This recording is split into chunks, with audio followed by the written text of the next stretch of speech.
Sup? Though? Yeah, that's right. I still don't know how to say it in Spanish. I'm an 18-year-old girl at the time and had just started college, living out of state on my own for the first time. Right. My first semester at my out-of-state college had just ended. It was May, and I was on my way home from my brother's wedding. I'm about an hour away from my current residence with a little over 3 hours left of my trip. Everything is going great, and I'm just cruising with traffic. It was a notable busy day for that particular stretch of interstate, somewhere on I-40 in Tennessee. As I said, all is well until I check my mirror. There is a truck a little further back from the side of my car in the lane next to me. I can see. I don't know if any of y'all peeped it, but if you go back a little bit, I jumped. It was very subtle, but I jumped. I don't know why I jumped. Maybe that's just who I am. And part of me wish that I wasn't like that, but a good part of me is glad, am glad. There we go. That I'm jumpy, but I jumped a little bit. Just go back, you'll see. I jumped a little bit. Headlights in my passenger side mirror. I look up because even though it's in the middle of the afternoon and super sunny out, this dude is flashing his lights at me. I try to brush it off and assume he just wants me to get into my lane, so I try moving. He stays behind me the whole time, not letting any other cars between us. Better speed the He hell keeps up. flashing his lights at me and I look up at him. He waves and honks. This was a red flag, but I took it the wrong way. I'm like, oh, I wonder if he's signaling for me to pull over. I hope nothing is wrong with my car. Bruh. The only reason I think this is because the week before I was leaving, I had gotten a hole in my tire and had it patched. I was worried that patch had fallen out and that my tire was going flat as I traveled at 60 miles per hour. I'm freaking out about my car and plan to pull off at the next exit. Fortunately, it comes up quickly and there's a gas station with some customers visible from the exit ramp. I head there and pull up to a gas pump. Curiously, the trucker follows me off the interstate and into the same parking lot, but he parked in a designated truck zone. Man. I get out just before he parks and walk around my car doing a quick inspection. I see him start to get out of his truck and I decide to buy gas, even though I filled up before I left. As I swipe my card to pay for my gas, the truck driver had reached my car. Lucky for me, since I was already pretty freaked out by him following me off the exit, I had my phone in hand with 911 already dialed, so I would just have to hit the call button. I mean, I'm glad that you have 911 ready to call. Right, I'm glad for that. You should have your phone in one hand. And if they're not on your feet already, you should have your Adidas in the other. Just saying. Just saying. Like, come on. When are people going to get it together? I left my driver door open and stayed between that and the gas hose, him standing a few feet away from the back end of my car, Wow. the hose separating us. The first thing this guy says to me is, "Aren't you a pretty thing?" I'm screaming in my head now, imagining all the possible scenarios for an emergency escape. He looked to be in his late 30s or early 40s and looked to be at... Okay. Okay, well, thank you. How much? $2 of gas so far? Alright, that's enough. Zoom! And come on, you should have taken some extra gas and put it in your trunk just in case. Or you clucked yourself this whole story. You clucked yourself. You clucked it. From the very beginning. I'm just saying. I'm trying to save you, but she don't want to be saved. Don't save her. Hey. 170 pounds. Me, 18, 125 pounds, without much muscle or fat anywhere on me. I wouldn't have been able to fight back much. Anyway, I tell him thank you. He offers to buy my gas and I decline, saying my parents gave me money. I was actually worried that he would expect something in return if I had taken his offer. He asked me questions like where I am from, where I'm going. Something went off in my head that just said, lie, lie, lie, lie. Lie like there's no tomorrow. But And so I did. oh, hey. Didn't tell him what college I really went to, where I was really headed, what I was doing. Nothing.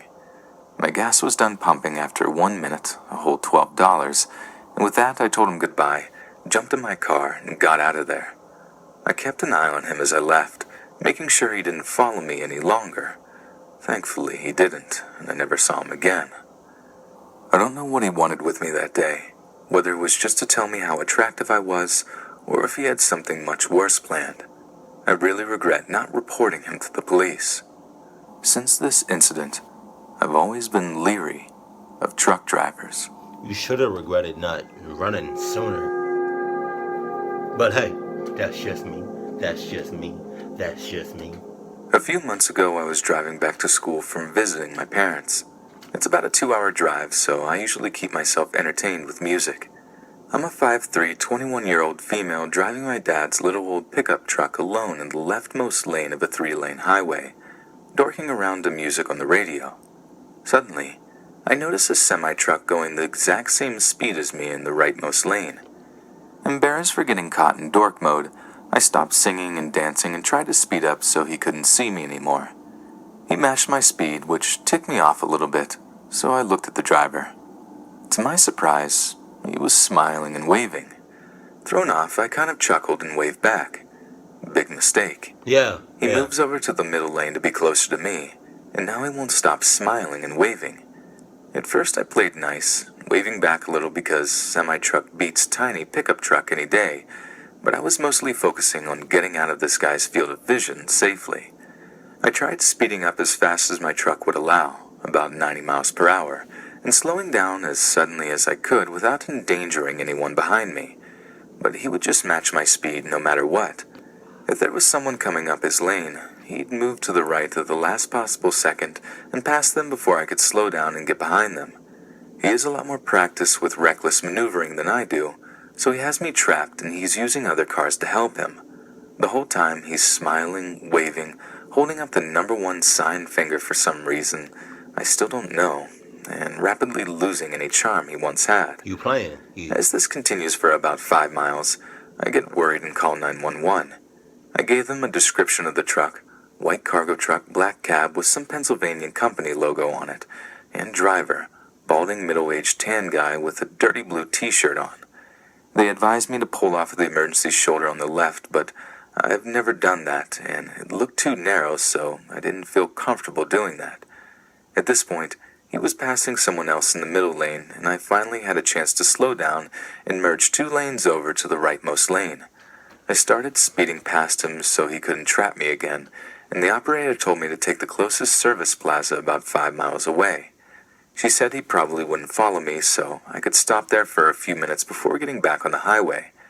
She told me to call if he did follow me, but again, he probably won't, so she hung up.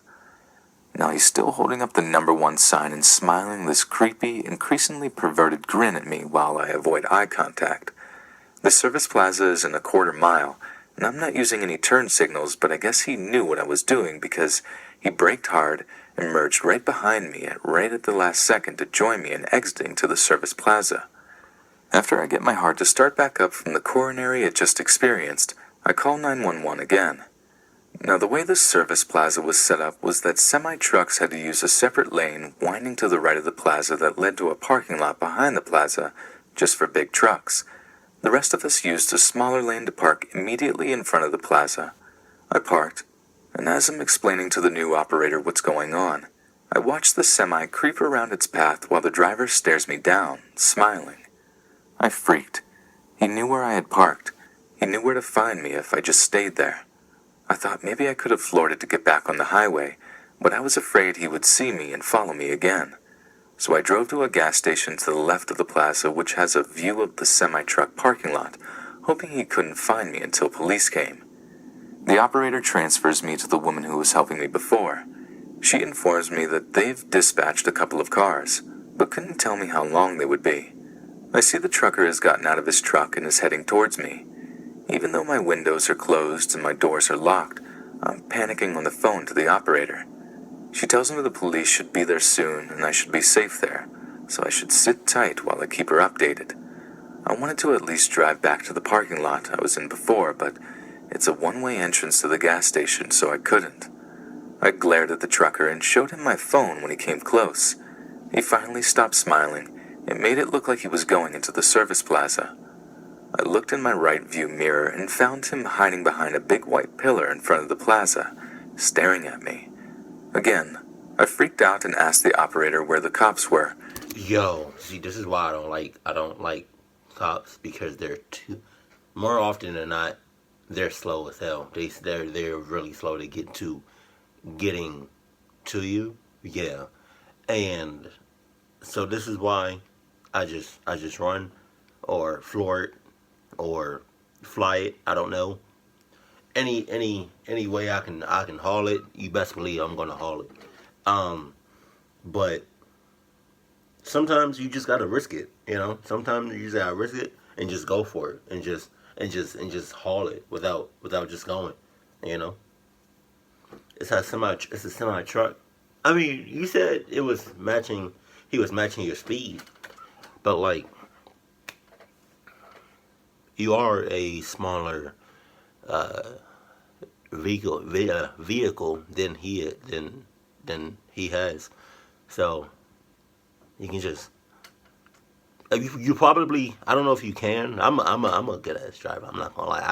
I can go through people like it's nothing, but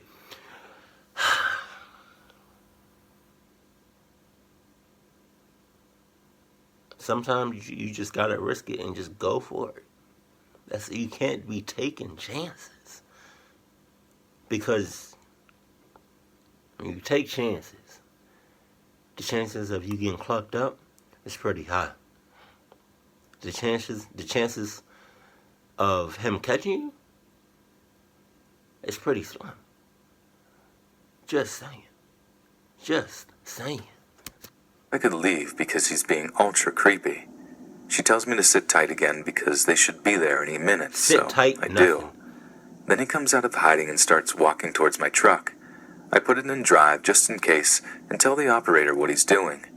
I refuse to make eye contact with him, but I keep watching my mirrors to make sure I know where he is. The smile is back, and he starts walking circles around my truck, looking at it as if he's looking for a way to get in. I couldn't take it anymore. I waited until he circled back behind me, floored it, and told the operator I'm not waiting one more second for the police. Right. She apologized and told me the police would look for the man and talk to him if they found him, and that I should focus on getting home safely while keeping an eye out for him. I don't know if they did that or not, but I know none of that would have happened if I had my boyfriend with me. So it's good to know that not only can't I walk alone, but I also can't drive alone as a female. Just bring your Adidas and you straight. That's your boyfriend. Your Adidas. So every year since I've been dating my fiance, 6 years, we take a 2-week vacation. Me and the fiance like to switch it up. One year it's a nice resort or cruise, then the next a road trip or camping trip. So last summer, we had it in our minds to get in our SUV, load our things, the doggo, go across our state to Nevada, see a bit of Nevada, then to Northern California. We have rules on these road trips. We have to stop at every roadside attraction, and staying at crazy hotels and motels are a must. So when I discovered there was a clown museum in northern Nevada in a town called Tonopah, A what? I knew A what? A what? It's kind of late for me right now. And I'm kind of tired, so my reaction to stuff may be a little like, But did I just hear that? All I heard was clown. If you don't know already, I do not mess with clowns. Never. I'm not gonna say I never have, because I did when I was younger. Only time after that, I was never, especially during that whole clown epidemic that happened. Was it last year or the year before that? I don't know. But no, I do not like clowns at all. They scare the hell out of me. And I just got kind of dizzy doing that. Don't do that. Just throwing it out there. Oh my God, did he really just say clown? I had to stay there. Why? Well, fiance hates clowns, like despises them, and that meant we needed to stay there. I made reservations for one night, and when we got into Tonopah, we dropped Doggo off at a friend of ours for the night. I don't remember if they allow animals, but my friend has a lot of land, and we wanted Doggo to run herself ragged and get energy out. So we pull up to this motel, and there's a ton of truckers, some bikers milling around. Fiancé can handle her own, she's a cop, so I left her in the car while I ran in to check in. Figured I would check us then we could get washed up and go to dinner. I go inside to check in, and that is when this big, burly lesbian trucker makes her way up to my fiancé. I come out after securing our room key and see her bent over by the driver's window, wearing her cut-off flannel shirt, Levi jeans, and what looked like genuine rattlesnake crap-kicker cowboy boots. I saw my fiancé wearing her. I'm trying to be nice, but I'm losing my cool face, so I clear my throat so I can get into the vehicle. She turns around, sneering as she looks me up and down, toothpick jutting out of a mouth that hadn't seen a dentist in quite a while. Oh, no. You sure skinny here is satisfying your needs? She cackled her fetid breath in my face, while my fiancé exclaimed that I satisfied her just fine. So she shrugs and saunters over to the group of other truckers. I sigh in relief and we go to our room. I'd like to say that that is the last we saw of her and leave the story at that, but that's not the case. That night we are in bed, after a round of nocturnal activities. I'm smoking a cigarette, mindlessly shuffling through the few channels, and fiancé is browsing the web. There is a knock on the door. We ask who it is, and I hear someone running away from the door. I get out of bed, wrapping a towel around my waist, and stick my head out of the door. No one. After that, there wasn't any more knocks, so we went to bed, and woke up early the next day. As we were pulling out, I noticed a semi following us. I chalked it up to someone pulling out and shrugged it off. However, when the semi still follows us as we head out to my buddy's farm, we start getting creeped out. I'm about 3 minutes from turning onto my buddy's driveway. He has lots of land and a long driveway. When the semi gets so close to the back bumper, it's almost pushing us. Fiancé pulls out a phone to call the police, and I swerve into the driveway to book it up to my buddy's driveway. Meanwhile, the semi stops. The doors open and 3 truckers get out. 2 big butch lesbians, one being my fiancé's admirer, and a big dude, easily 400 or 450 pounds. Luckily, my buddy is a crazy survivalist, gun enthusiast, and he comes out of his garage with his guns. Fiancé and I are seriously freaking out, thinking we were going to get in the middle of some crazy gunfight, when the truckers quickly get in their truck and leave. We were going to dial the police, but our friend assured us that they wouldn't be bothering us anytime soon. We quickly gathered up Doggo and got the heck out of Dodge. You missed me with that clown shit. That's all you had to say. I've been a truck driver for quite some time now. I'd say I'm pushing 10 years this summer. That said, I've seen some weird and spooky stuff out on the road. I'm not sure I have time to type out all of them here. I have to get back on the road soon actually, but I decided I'd share a few of the most notable ones. I've seen other people talk about the same things I believe that I witnessed. The first one is actually the earliest memory I have out on the road. I was shipping some kind of statue for a collector from North Carolina to Tennessee. Not a terribly long drive, but I'd only been going at this for around 6 months at this point. It was late and the road was dark. I remember just passing the Tennessee state line when my truck died. It didn't spit and sputter, it just shut off. The radio conked out, all the needles dropped to 0. I slowly came to a stop in the middle of the freeway.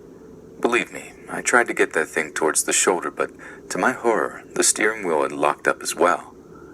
Once I was stopped, I stepped out and set up a handful of cones I had in the back around the truck to keep any late-night drivers from getting into an accident.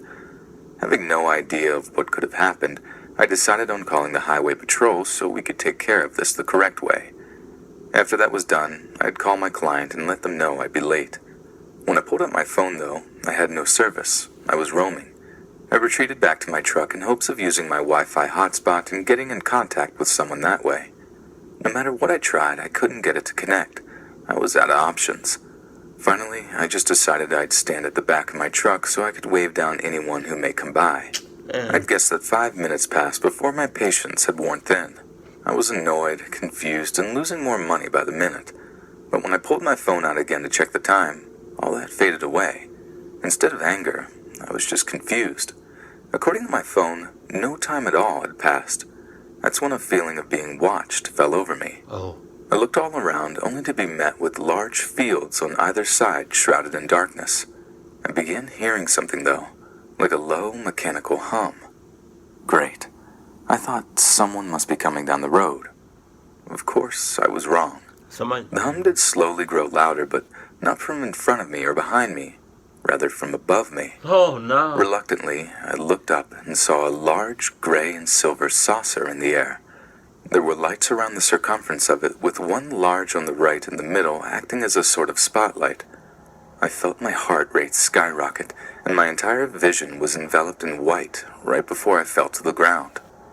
When I came to, there was a woman placing her jacket under my head and telling me to not move, and that there was an ambulance on the way. Soon they were there, and before I knew it, I was in the hospital getting checked out. I knew I couldn't tell them about the thing I had seen in the sky. They'd think I was nuts. Instead, I told them my truck malfunctioned, and when I got out to check it, I suffered a dizzy spell and must have passed out. They took it for truth, and after I was given a clean bill of health, I was sent home. My truck was back in working order the following morning, and the company I drive for let someone take the delivery for me. We just split the pay. Despite all of the mysteries that I had been through, it was a fair deal, I suppose. Dudes are clocking UFO? Are you serious? Was that a UFO, bro? Like, damn. This next story is for all you ghost hunters out there and takes place about 3 years after the first story. It's no secret that rest stops are basically the cesspool of highway travel. I've never seen one that didn't have a dead rat, a glory hole, or some type of undefinable stain on the walls. The one in this story, though, had all that and more. I walked in holding my breath as I did so. I knew there was no good smell in these places. I took to a urinal so I could have a fairly quick escape in case someone tried something funny. I finished up and went to scrub my hands clean. When I looked up in the mirror, I noticed someone standing at the same urinal I had just been at. It struck me as odd, seeing as I was the only one who was in there and I didn't hear or see anyone walk in. The guy looked dirty, and my first thought was that he was a hitchhiker. I'd already come up with an excuse as to why I couldn't take him with me in case he asked. I'm all for helping people out, but this guy looked to be up to no good. I shut off the water and headed over for some paper towels. When I turned back, though, the guy was gone. I looked all around, even under the stalls, but he was nowhere to be seen. There was no way he made it out of the door without being seen. It's right beside the paper towel dispenser. When I turned back towards the door to leave, I got the scare of a lifetime. The guy I'd seen in the mirror was right in front of me, but now I saw his face. It was battered, bloodied, and looked to be covered in mud. To my dismay, when I jumped back, I stepped in a puddle of something, lost my footing, and went straight to the ground. Ew. I managed to catch myself, putting my hand in another undefinable liquid. I checked my hand to make sure it wasn't feces or blood, and luckily it wasn't. Most likely urine. Then I looked back up towards the guy I had just seen. He was gone. It was like he was there 1 second and gone the next. I don't know for a fact, but I felt like he had to have been a ghost or some kind of spirit. The door on that rest stop was heavy and rusty. The squeak of that thing could be heard from the highway. I would have known if he tried to slip out of there.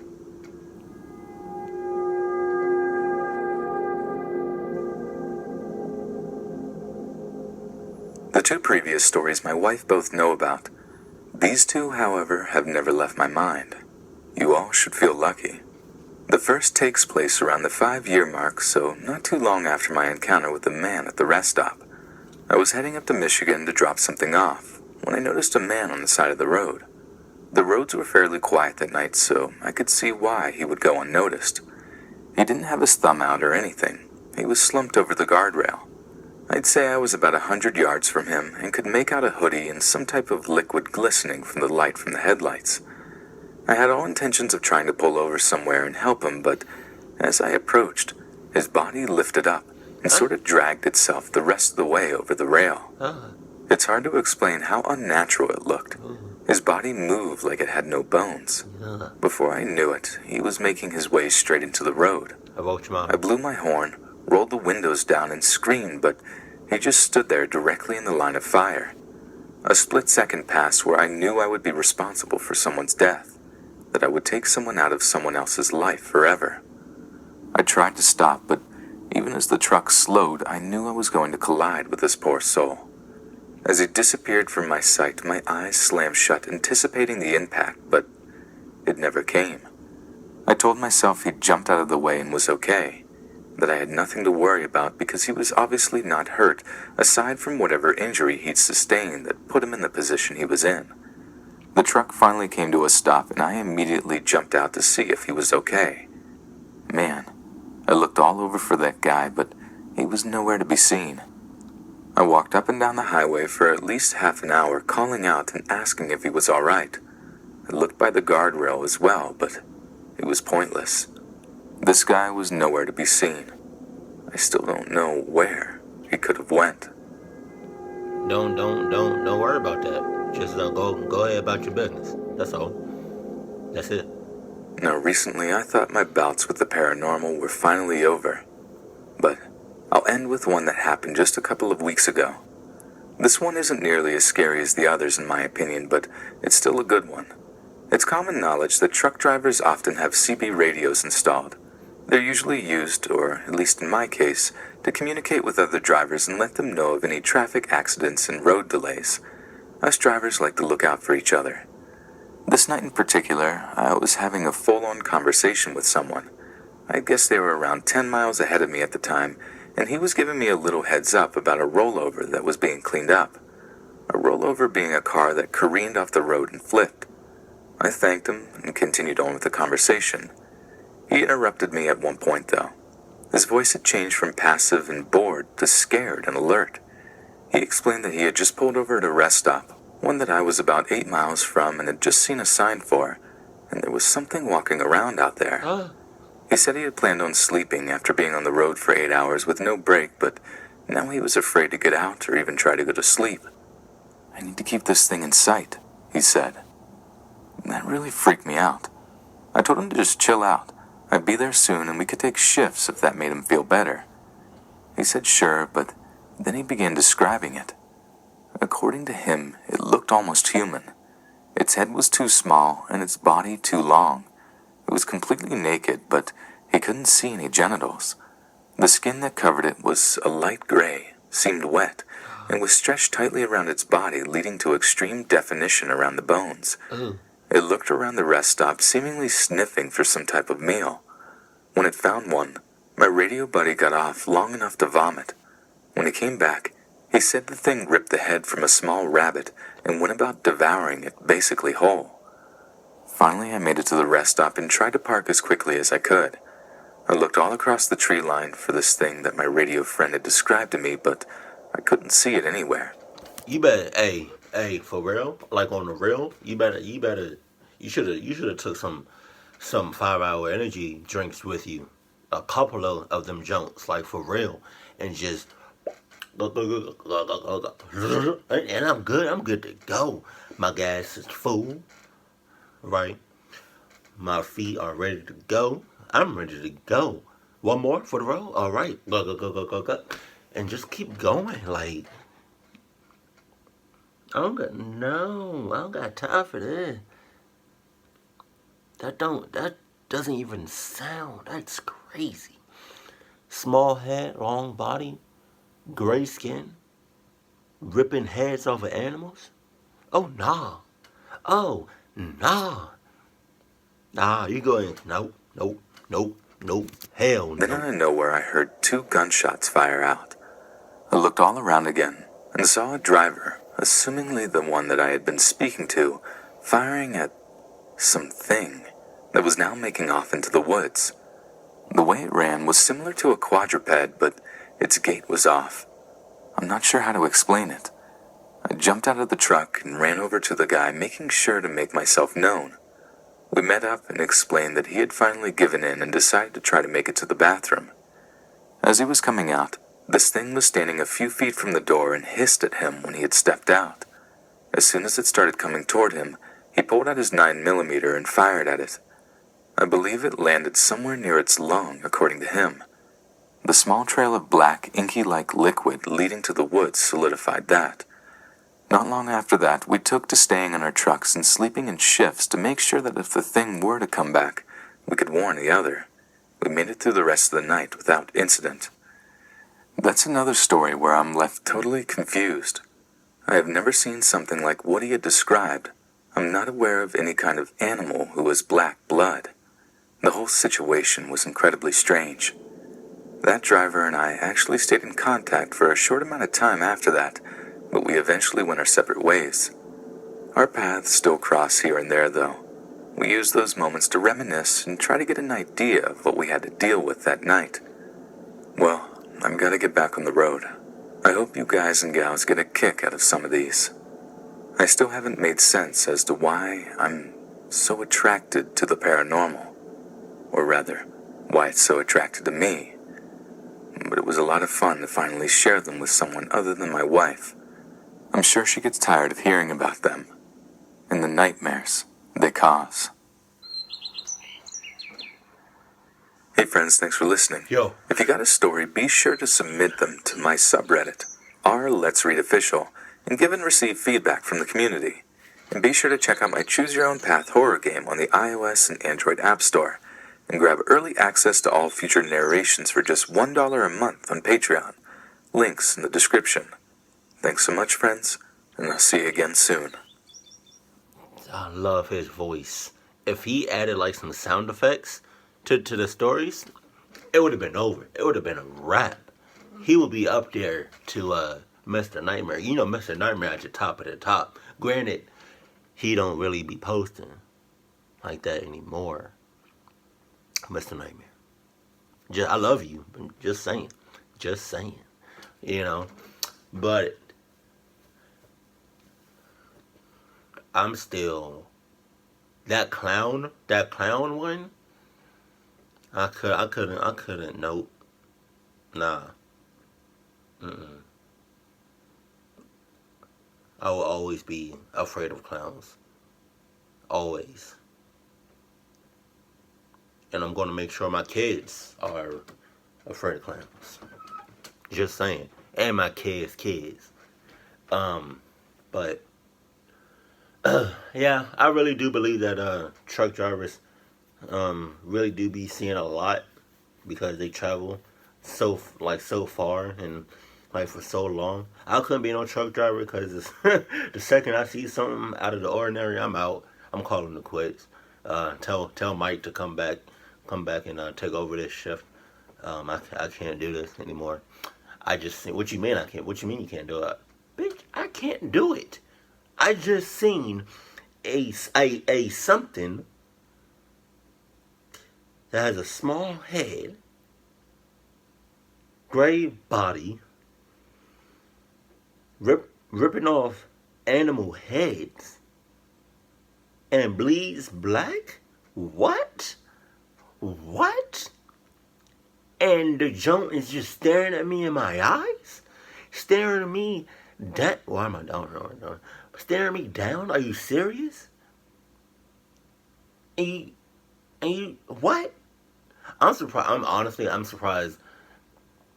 That last story, like they kept working after that, cause I sure as hell probably wouldn't. You know, it doesn't take much for me to, you know, it doesn't take much for me to quit or like get scared and quit. I don't know if I said that right. I hope I did. I don't know. Y'all know what I mean. Hopefully. But I know somebody that was that I worked with years ago, but now he's a truck driver. I was like kudos to you because I couldn't do it. Anybody that has been a truck driver or that's currently a truck driver, tell me about your experiences, right? Good or bad, creepy or not. But yeah, that's pretty much it. yeah. Hey, anybody out there? I'm all I'm doing right now. I'm just talking. Um, yeah, that's that's it. Well, when I'm sleepy or I'm tired, I just tend to talk about nothing sometimes. So that's yeah. If you ever talk to me on the phone, yeah, and it's late, my best friend is an example of that. We just be talking. See what I'm doing right now? We'll just be talking about nothing. That's what I'm doing right now. So I'm sorry. Keep it cool, keep it classy, and I love you. Stay happy, my family.